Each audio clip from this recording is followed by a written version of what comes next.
Halo semuanya, selamat datang lagi di sesi bedah materi kita. Hari ini kita bakal ngebahas sebuah cerita yang sumpah menghibur banget. Diangkat langsung dari sumber aslinya, cerita ini tuh berhasil nangkep sebuah fenomena budaya yang super kocak. Oke, mari kita selami bareng-bareng ya. Kita bakal ngebedah transformasi gila-gilaan dari satu karakter ikonik kita, Tuan Rungkat. Pembahasan kali ini bukan cuma soal komedi biasa, tapi ini potret brilian tentang apa jadinya kalau kekayaan jatuh dari langit ke tangan orang yang, ya bisa dibilang kurang siap mental.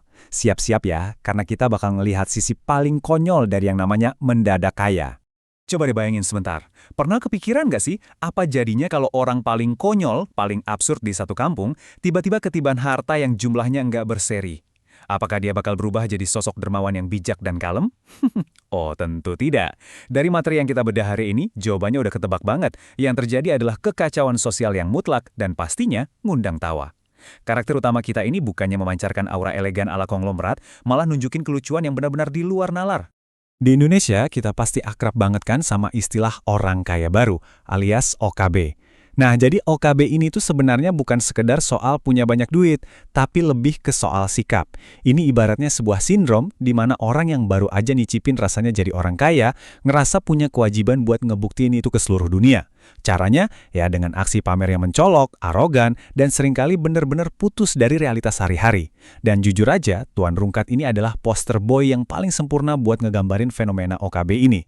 Nah, mari kita bahas fase pertamanya, yaitu gejala-gejala awal dari kekayaan yang datang tiba-tiba ini. Begitu duitnya masuk rekening, wah gaya hidup Tuan Rungkat langsung berubah total dalam hitungan detik. Bukti pertama dari sindrom OKB-nya ini kelihatan banget pas dia lagi teleponan dengan gaya yang super ekstra sama seseorang yang dia panggil Bunda. Dengan pedenya, dia mamerin kamar barunya yang katanya luar biasa gede, lengkap dengan balkon pribadi cuma buat sekedar ngopi kalau lagi pusing.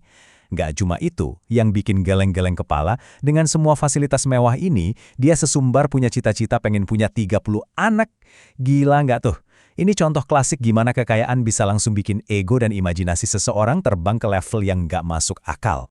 Dan kalau mau ngomongin puncak keanehan OKB-nya, dengerin deh alasannya pas dia nyuruh asistennya, si Robi, buat nganterin dia keliling kampung naik mobil. Kenapa dia nggak mau jalan kaki? Kata dia begini, "Semenjak gua kaya, agak gimana gitu buat jalan kaki, suka kram kaki gua." Luar biasa banget kan, seolah-olah tubuhnya itu secara biologis langsung nolak kemiskinan dan segala aktivitas fisik orang biasa. Ini tuh justifikasi absurd yang pas banget buat nunjukin seberapa jauh dia udah terbang dari kehidupan lamanya. Ngomong-ngomong soal perubahan, kekayaan barunya ini nggak cuma ngefek ke dirinya sendiri loh, tapi juga mulai ngubah dinamika di desanya. Kita mulai dari urusan warung lokal. Coba perhatiin angka ini. Rp4.720.000. Buat ukuran warung kecil di desa, ini jumlah yang fantastis banget. Buku utang si penjaga warung aja sampai tebel banget cuma buat nyatet utang-utang Tuan Rungkat selama dia masih hidup susah. Angka ini tuh kayak jadi saksi bisu betapa panjangnya masa-masa melarat dia sebelum akhirnya ketiban rezeki nomplok. Tapi sekarang, situasinya berbalik 180 derajat. Tuan Rungkat datang ke warung bukan buat ngemis minta diutangin lagi, tapi dia dengan santainya naruh uang tunai 5 juta rupiah di atas meja buat ngelunasin semua catatannya. Dan poin pentingnya ada di celetukan singkatnya ini. Ambil aja sisanya, buat lo. Uang kembalian yang jumlahnya Rp280.000 itu, dia kasihin gitu aja sebagai tip. Di satu sisi, ya ini tindakan yang bagus karena dia bayar utang. Tapi di sisi lain, gaya ngomongnya itu loh. Ini nunjukin pergeseran kekuatan sosial yang gede banget. Dari yang tadinya pelanggan tukang utang, tiba-tiba berubah jadi sosok dermawan yang agak merendahkan, seolah ngasih tahu secara halus betapa recehnya sisa uang itu buat dirinya yang sekarang udah jadi miliarder. Pamer di warung doang ternyata belum cukup memuaskan ego si Tuan Rungkat. Dia pun ngerasa perlu buat bawa aksi pamernya ini ke level hierarki desa yang lebih tinggi. Target selanjutnya, rumah Pak RT. Pas lagi mampir ke rumah Pak RT yang kebetulan lagi duduk santai di ubin, Tuan Rungkat dengan pedenya ngelontarin kalimat ikonik ini.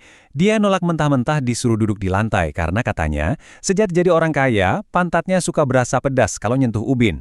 Kalian bisa bayangin gak sih pernyataan ini tuh bukan sekedar lelucon receh, tapi ini adalah sebuah deklarasi status. Dia literally nolak buat berada di level yang sama bahkan secara fisik dengan tetangganya. Dia secara sadar naruh dirinya jauh di atas hierarki sosial yang biasa ada di kampung itu. Kalau kita rangkum kelakuan ajaibnya, checklist pamer Tuan Rungkat tuh kira-kira kayak gini nih. Pertama, kemana-mana sekarang wajib hukumnya bawa mobil baru. Kedua, ngumumin rumah mewah barunya ke Pak RT, padahal Pak RT-nya juga udah tahu tanpa dikasih tahu. Ketiga, alergi ubin alias nolak duduk di lantai kayak yang baru aja kita bahas. Dan yang keempat, dia nuntut asistennya buat manggil dia Sultan atau Tuan Muda. Perilakunya ini emang nyebelin banget secara sosial, tapi disajikan dengan gaya komedi yang bikin kita malah ketawa ngelihatnya. Tapi ya, di balik semua aksi pamer dan kesombongannya itu, ternyata ada ancaman modern yang diam-diam lagi ngintai dia. Anak-anak muda di desa yang udah muak, tapi sekalian ngeliat peluang emas dari sifat OKB si Tuan Rungkat, mulai nyusun rencana licik. Pemuda bernama Dot, bareng temannya ngerancang taktik penipuan identitas atau catfishing. Langkah mereka rapi banget. Pertama, beli nomor WhatsApp sekali pakai biar aman. Kedua, pakai teknologi kecerdasan buatan atau AI buat bikin suara perempuan yang kedengeran cantik dan menggoda.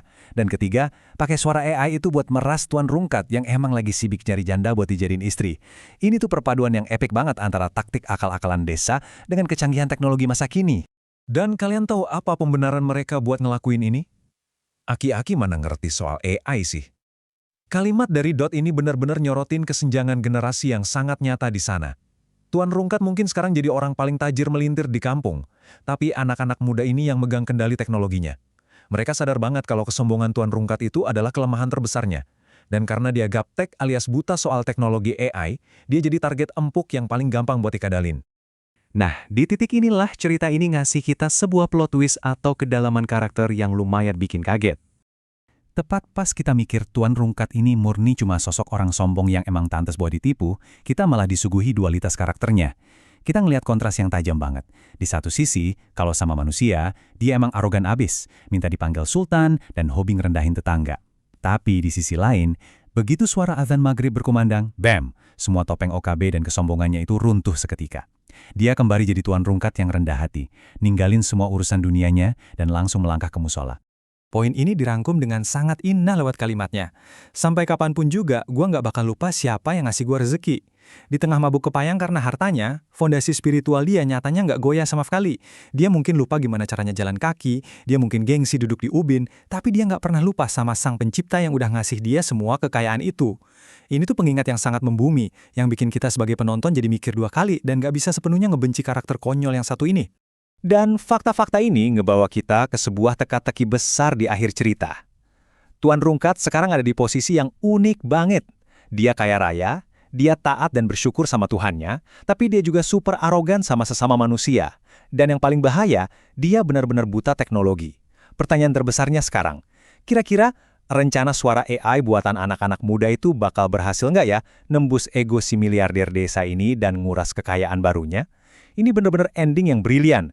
Ngegabungin isu sosial, moralitas, dan kelicikan teknologi. Bikin kita semua jadi nggak sabar buat tahu gimana kelanjutannya.